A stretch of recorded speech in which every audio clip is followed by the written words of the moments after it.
Hello mga kayabager. Maayong hapon sa tanan. Maayong hapon Luzon. Maayong hapon Visayas. Ug maayong hapon sa Mindanao. Ug sa kadalahi kada sa ganito.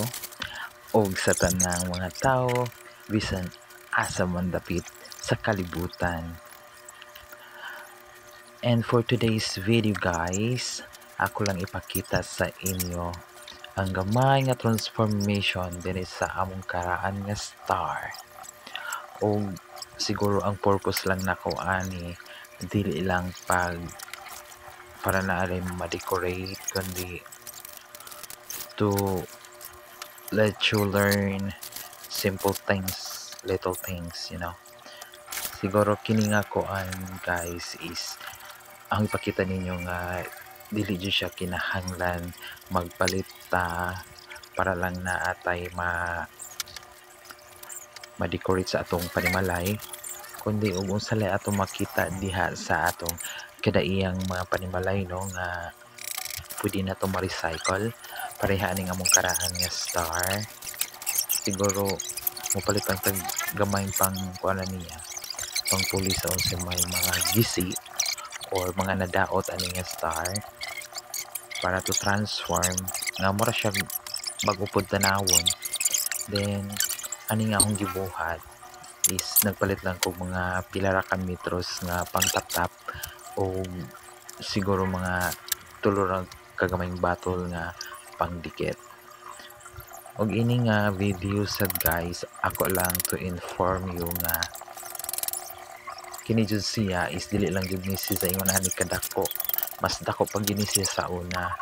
And gamayng trivia lang sad, kini jud siya nahimo lang pud ni nga star. Siguro nag-work ako sa Moro Ami, which is my first job. Then siguro mga pila na sad ka tuig ang labay, dugay na jud po ni sa mua mo nang siguro pagkagabok sa itong sa kadugayon nagabok ang iyang kahoy, then nabali. So mo ni ang iyang na itabok karon medyo hinggamay siya kay nangaputol man to, and then ako lang po si sang gitarong hantod nga karon man din siya kadakon. Then akong gibuhat ay ani di siya ingon nga totally nga akong tanggal ang mga tap-tap kapag di pa mampul siya. Dili po siya ingon nga faded siya nga ang iyang pagka-color. Presentable pa man po dun tanawon. Then gamay trapo-trapo lang kay abog man siya. Then pwede na. Mas okay siguro po o kamo diha, no? O gusto ninyo nga magama sa ingon ini, much better nga og usa ra to makita ninyo sa inyong mga panimalay wala sa inyo ang gamiton kay para at least kita makagasto og dagko. Then nasa tay kalihukang ginagmay. Then o gusto po ninyo nga mas makabanding mo pamilya, pwede na po magtinabangay mo mga magpamilya para mo himo sa ingon ani nga mga pang decor. Then pwede lang sa mo maggama o mga Christmas tree like unsay makita ninyo sa kilid-kilid diha. Di man kinahanglan na tumugpalit o unsa may naa sa mga malls kay para lang natin ma-decor. Din isa pa kini nga paghimo na to ingon ani importante siya pud ni kay kabalo na ta adlaw sa atong Ginoo, at least mugamit man lang tag gamayng higayon, gamayng oras, gamayng panahon para mampud niya.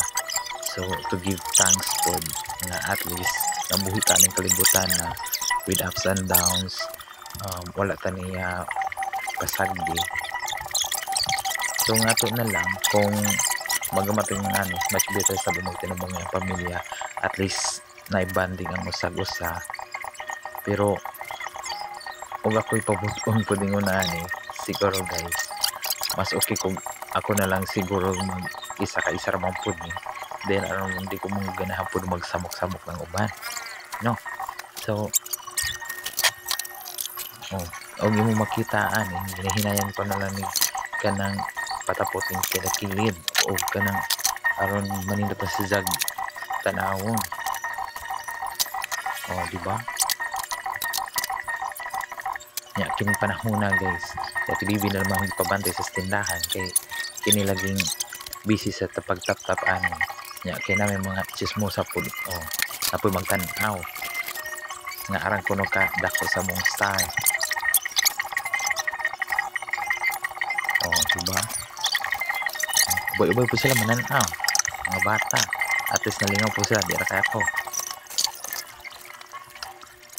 Huwag ka mo diha kung gusto ninyo maggamaw o pang dekorasyon karong para sa umabot na Pasko. Pwede ra sa mo maggama mo diha o kaugalingon ninyong design para kuan. At least effort lang. O siguro din hinalang kukuto. Marag wala na ko kabalong sa ako'y sulti sunod. So daghang salamat mayong hapon balik. And thank you once again. Bye bye. Love you all.